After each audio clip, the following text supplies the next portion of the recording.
A female ghost hunter is possessed by the spirit of a vengeful woman during an investigation in this found footage horror movie. This is Possessed by Midnight. The film was written, directed, and edited by Daniel Meza. He also produced under the company name Messed Up Productions. The film stars Elizabeth Bonds as Kelly, Jimmy Simpson as Mike, Victoria DeMar as Victoria, Casey Lee Williams as Cheryl, Derek Wayne Johnson as Gary and Samantha. Jay Stewart is the voice of Mary Lou. The story follows paranormal investigators who travel to a house where a 19-year-old girl named Mary Lou was killed 40 years earlier. She was killed by her boyfriend and his friends after she discovered that they were planning to rob the house that she lived in with her parents. They all attacked her, beat her, stabbed her, raped her, and then set fire to the house. The body would never be found. The only thing that remained was her diary. Fast forward to now. A group of ghost hunters are investigating the home for a TV show called Ghost Chasers. They arrive at the home and meet with the owner, who tells them about some of the strange things that have been happening. There's footsteps, whispers, shaking, and moving objects. But it's when they enter the basement where things start to get creepy. The owner says that her daughter had taken her life in the basement. While filming, one of the investigators gets a text message from an unknown number. The message says, "You should leave now." And then another message comes in saying, "He took my life." They ignore the messages and continue to investigate. They find a hidden safe in the basement, and inside, they find Mary Lou's diary. As they read through it, we learn about her tragic fate. It's then that the ghost hunter, Kelly, starts acting weird. She drops the diary and walks out of the basement. Later on, she starts hearing voices and sees visions of Mary Lou being attacked. Kelly is clearly scared, but she tries to push it off. She even tries to convince herself that what she's seeing isn't real. But it's when they go to the attic that things really start to happen. Kelly hears more voices telling her to get out. She takes a picture, and the camera gets knocked out of her hands. Moments later, it falls on top of her, knocking her unconscious. When she wakes up, she tells everyone that she needs to leave, that she doesn't feel safe there. But before she can even stand up, the others notice that she can't move her legs. They turn the camera around and see that it's locked her in place. She screams for help as the camera slowly moves closer and closer to her face. But suddenly, everything goes black. They cut to a scene where Kelly is sitting on a chair. She looks like she's possessed. She tells everyone that she isn't Kelly, that she's Mary Lou. She says that she's here to take revenge. Kelly then tells them that she wants to play a game. She says that if they can hide all of the cameras in the house, then she will allow them to live. But if they fail, then she will kill them one by one. Everyone agrees and they split up to hide the cameras. But it's not long before they start getting picked off. One of the ghost hunters, Mike, is in the kitchen when he hears footsteps behind him. Turns around, but there's no one there. Then he feels something grab his foot and pull him down. Looks down and sees that it's Mary Lou. She has a bloodied meat cleaver in her hand and brings it down on top of him.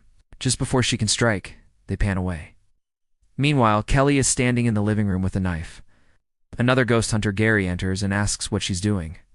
She tells him that she's playing a game. Gary doesn't believe her and tells her that she needs to snap out of it. He grabs a hold of her shoulder, but she turns around and slashes him across the throat. He screams as blood pours out of his neck. Now it's just Casey, Victoria, and the host. They'll run to the bedroom and lock the door. But Casey soon finds some scratches on her arm. She freaks out, believing that Mary Lou is trying to get to them. Victoria says that they need to get out of there, but the host tells them to stay calm. He says that they're safe as long as they don't open or break any mirrors. He says that ghosts can't cross through reflections.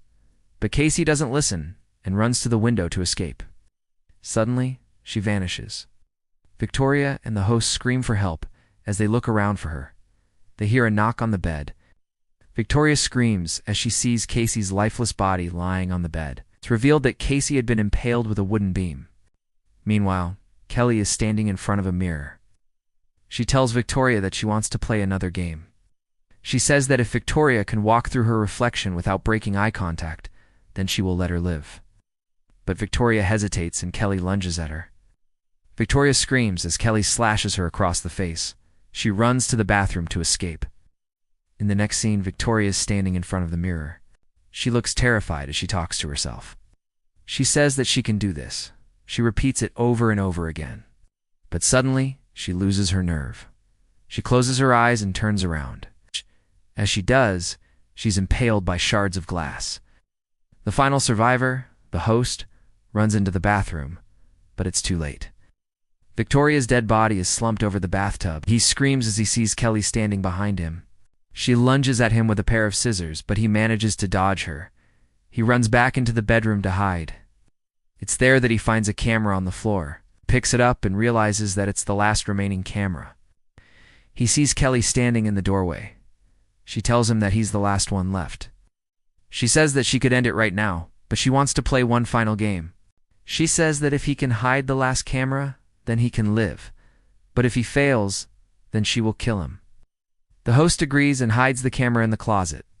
But it's not long before Kelly finds it. She pulls it out and lunges at him. The camera falls out of her hands and onto the floor. She screams at him, telling him that he's too late. The lights flicker, and suddenly everything goes black. They cut to a scene where the police are investigating the home. They find the bodies of all of the ghost hunters. The host is missing. On the floor, they find a diary belonging to Mary Lou. An officer opens it up and reads, "Dear diary, I'm so happy, because tomorrow I'm going to run away with Tommy. He's the most handsome guy in school, and I know he loves me. I can't wait to spend the rest of my life with him." The officer closes the book and looks around the room. He says that someone wrote this, meaning Mary Lou. But why did she write it in the present tense? He continues reading, "I can't wait to spend the rest of my life with him." The officer shakes his head as he says, "You'd think that after 40 years she would have moved on." He throws the diary to the ground and walks out of the house. And that's the movie. What did you guys think? Let me know in the comments below. And if you enjoyed this video, then be sure to leave a like and subscribe. Thanks for watching.